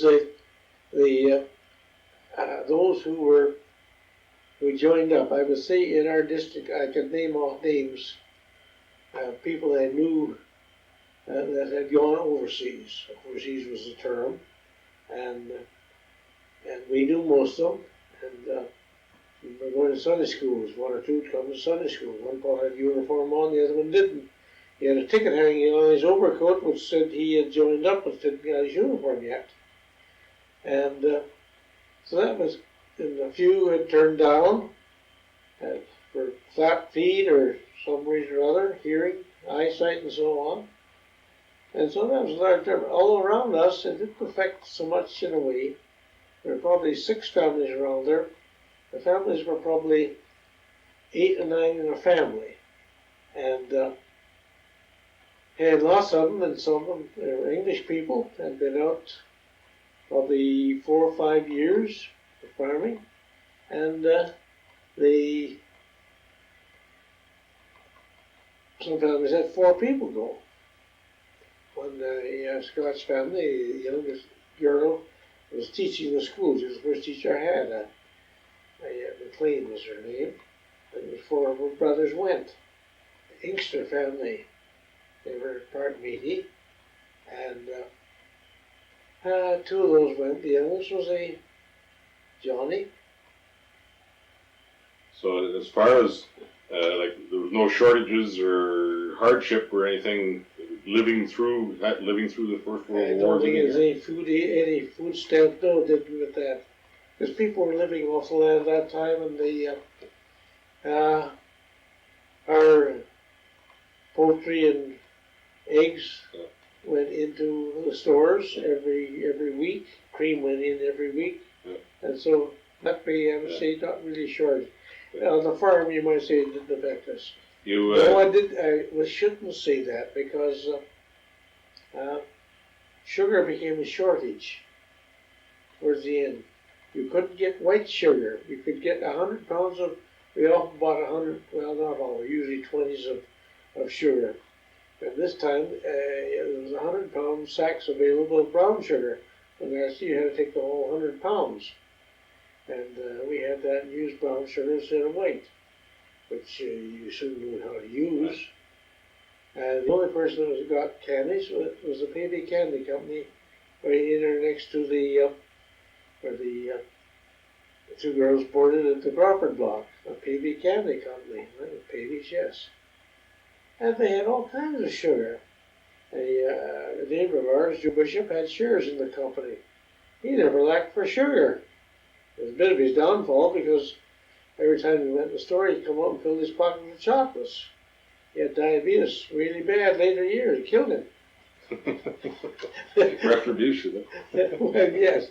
But I mean, sugar, I think, is the main thing I can remember. You mentioned that you went to Sunday school. Where did you go to church at? There was never a real church built in our school district, which is naturally counted as a district. The Presbyterian Church came out and built what they called a mission hall with a student minister, and that was on the corner of 76th Street and 50th Street and 76th Avenue. Right there, Archway, right there. That was there. I think they carried along Sunday school. I went to Sunday school there when I was probably between 4 and 5.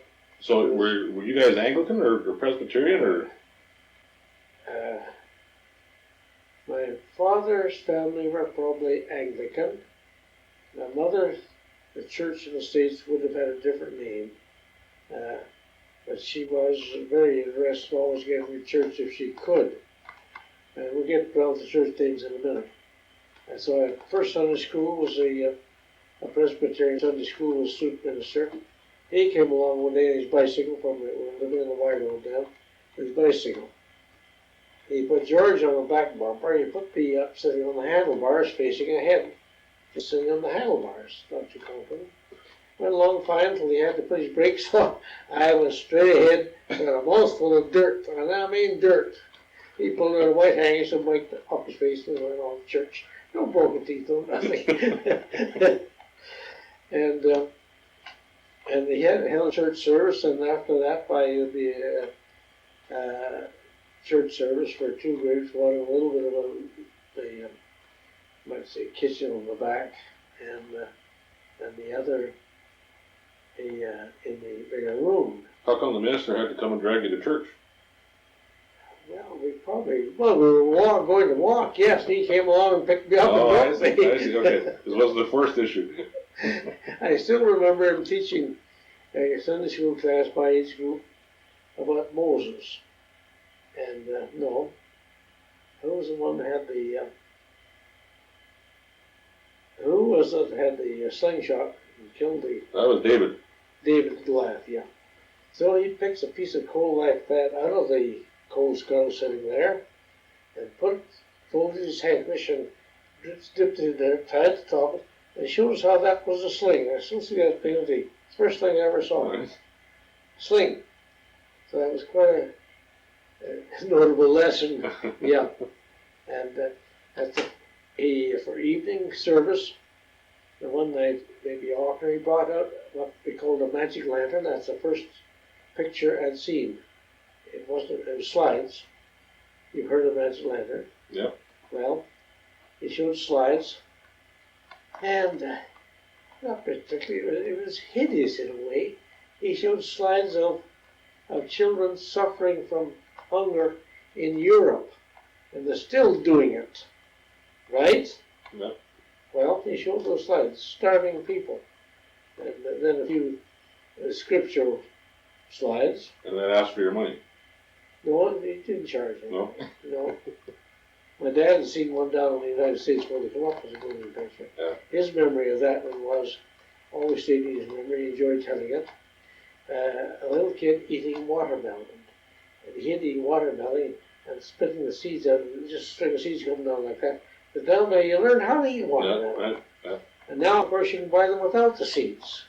Okay, so now we're into the late Well, teens. we haven't finished church yet.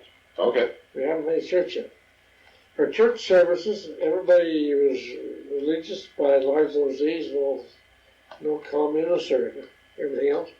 They held churches in the schoolhouse, and the ministers in the south side took turns coming out from the Anglican, Presbyterian, and what is that church? Methodist. Took turns coming out and had services there. Quite a few people turned out. It was their own church. And they had people sing. And the best rendition of Whispering Hope my mother said she ever heard was two sisters came out there and sang Whispering Hope. So that was a long time ago. Yeah. That's when they were still on the farm. That was Yeah. back in the before 1910. That was in there. So that the next church to be built was the Anglican. The people next to just outside this Eden city limits, so 75th Street there. And their closest church was the Anglican, Holy Trinity Anglican on the south side, and a lot of people from our district went in there. I can tell you another story on that. An old fellow right next to us, Robarts, we call him Teddy Robarts. He was married at that time, and he'd gone into church. And this was Mrs. Chamberlain, she was the organist. And they'd gone into church. And about halfway through the service, he got up and headed out the door, quick. Come on home, hell-bent for election.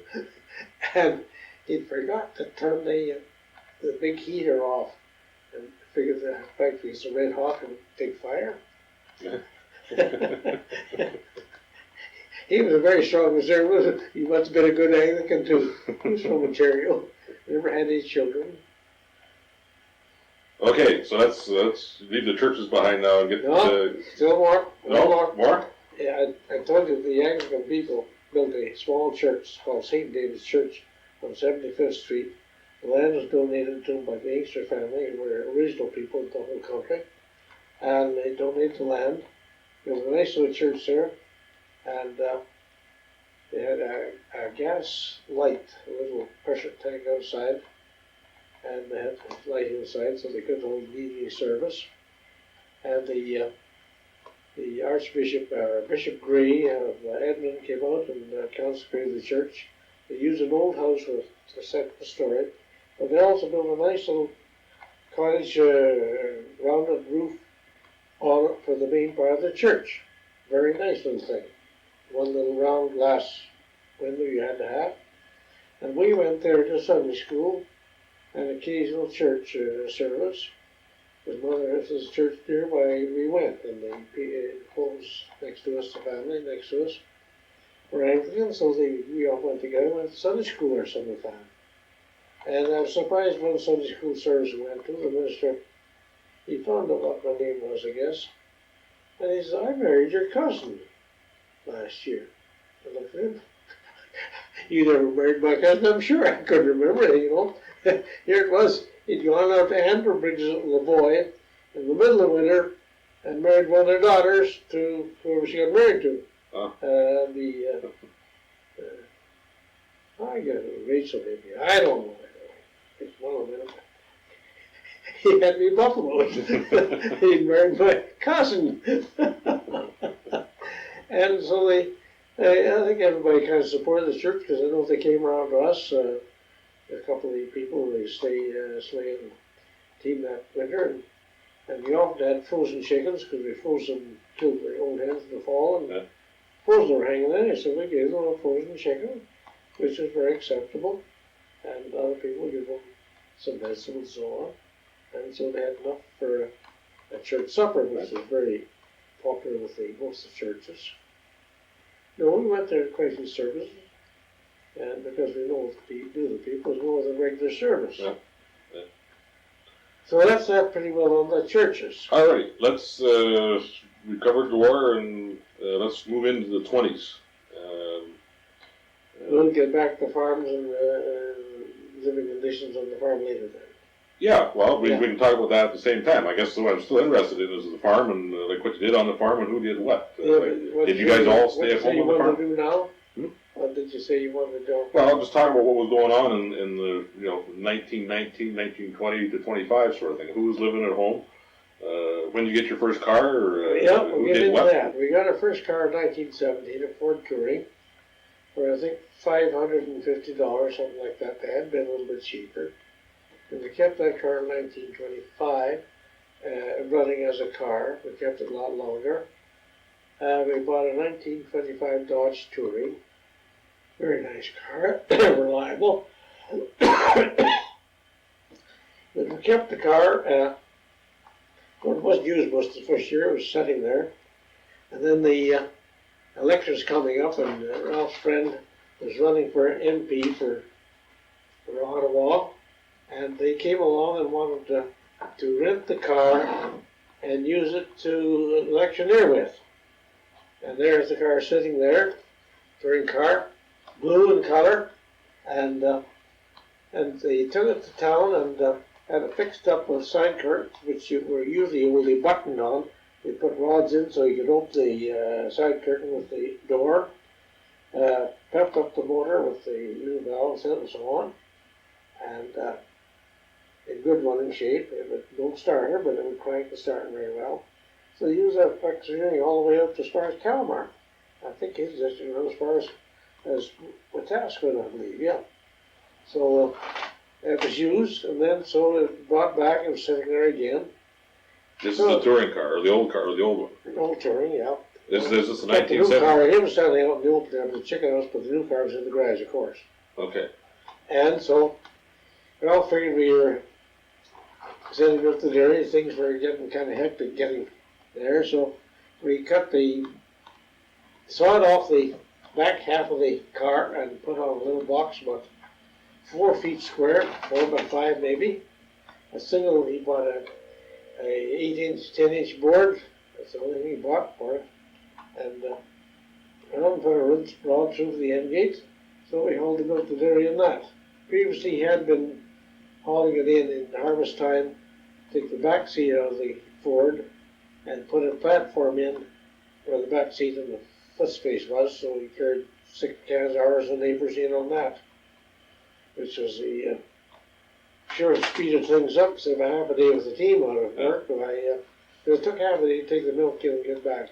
Okay, so in that period of time there, who's at home? I mean, is Ralph and I and George and Ada.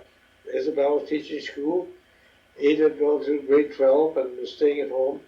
She wasn't very in good health for a year and a half or 2 years, so she didn't go in for trying to get an education for a job, because that's about the only job available was stenographer or our teacher. That's just about the limit.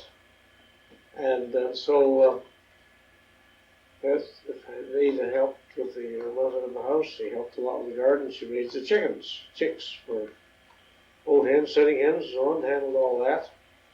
And I was going to school. George was home with then on. and that's you're more or less running a mixed farm. You got a bit of a dairy. And we always had hogs, and chickens. I took eggs to I went in the grocery store in layers, 2 dozen to a layer. Okay, must have had some money that you guys came across for a new car in 1925. How did the farm earn money? Was it from the milk and the cream and? Milk and cream, and we were selling, I would say wheat mostly, not a big lot, but and taking it in the elevator. Did you do your own threshing, or did you hire it No, out? we always had our threshing until many years later. And So the farm was paying for itself quite well then. oh yes, what it everything was producing. in working order. Yes, there was income coming in all the time, and one of the income would have been there, eggs and poultry and milk, and quite often we sold a lot of grain right out of the granary. A lot of teamsters around still then, around the edge of the city, on acreages, 2, maybe 4 horses. They'd haul garbage around town or that sort of thing. They'd often buy a load of hay, and half a dozen sacks of oats, and because we're close there, and they seemed to always know that we had a bit of oats the year round. We always kept there's always a bit of oats carried over up for 1,000, 2,000 bushels. And it was in that bit of oats we put our cured bacons and hams and to last all summer.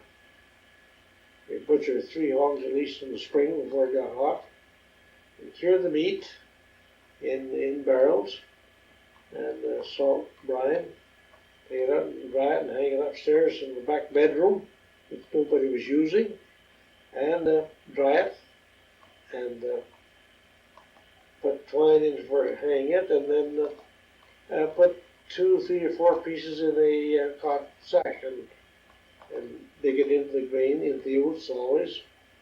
But so it had to be 2 foot of oats over it anyway, and if we wanted a piece of bacon or a ham, we'd go down there and shovel, and we hit a sack and pull it up and take out a piece and cover it up again. So were pigs a fairly decent income for you, or when did you build that circular hog That was barn? considerably later. Ralph was putting the farm in. About what year would that have gone up then? Oh, well, after he got married, well, 33, 34. I see. Yeah. And so there was income from that. Nobody worked out thrashing time, might have brought a few dollars in for helping somebody else out. It was always usually held back and forth, Right. most times. Okay. So all you were still going to school at that time. Ralph and George and Ada were working at home. Yeah. Okay.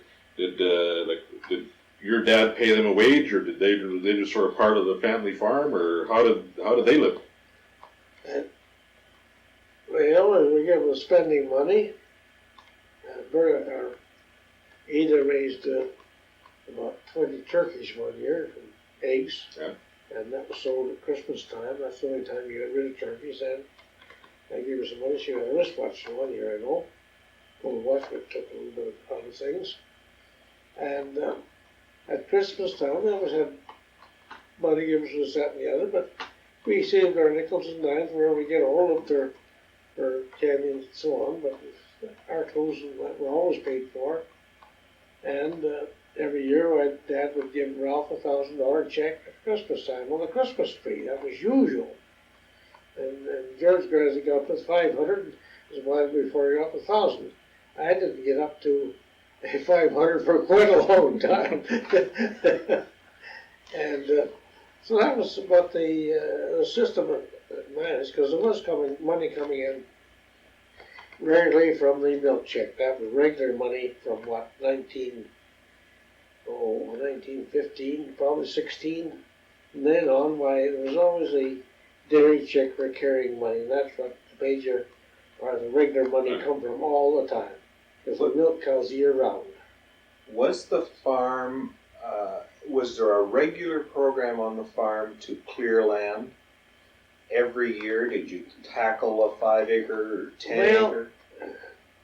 The way they farmed, around the low spot in the field, there's always trees.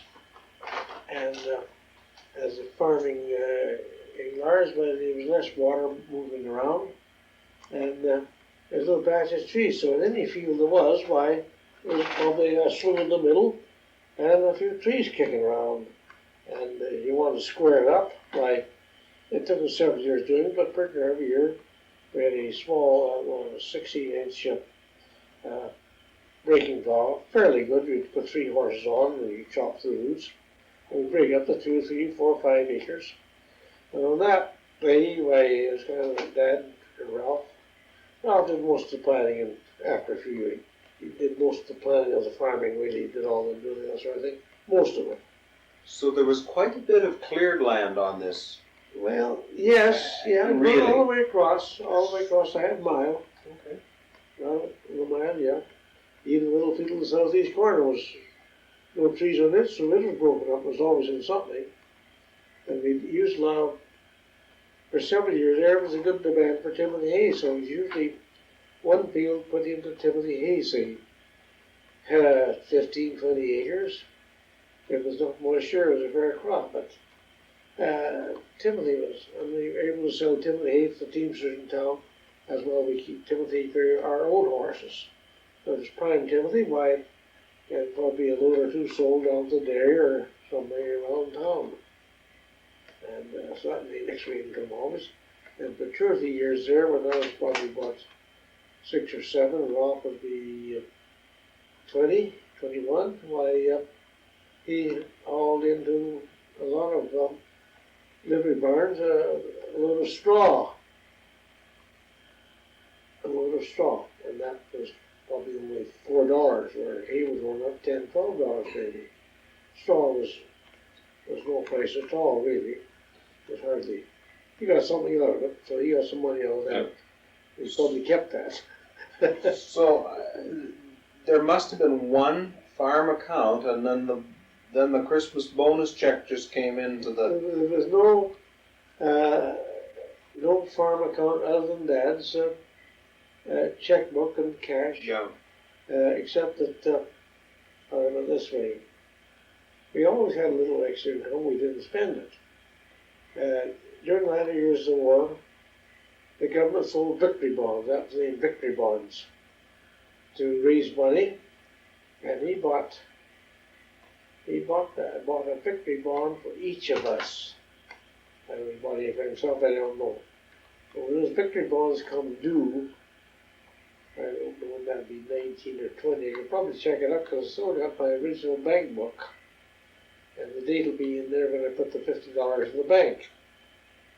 And from then on, well, you got about 2% on your money and take it in every so often, have it checked up, you know. And so we've always had that in the bag, you might say. And I think he probably gave bonds to both his family, more likely. So what bank were you at? Banking was that? Bank of Commerce on the south side there, it's still there. Yeah. Known as a bank. Oh, yeah. And, Okay, so as the twenties go along, the farm is making money, you guys are working on the farm, you're going to school. It's like, were there many changes in the Briggs family in the 1920s? not really. Not really.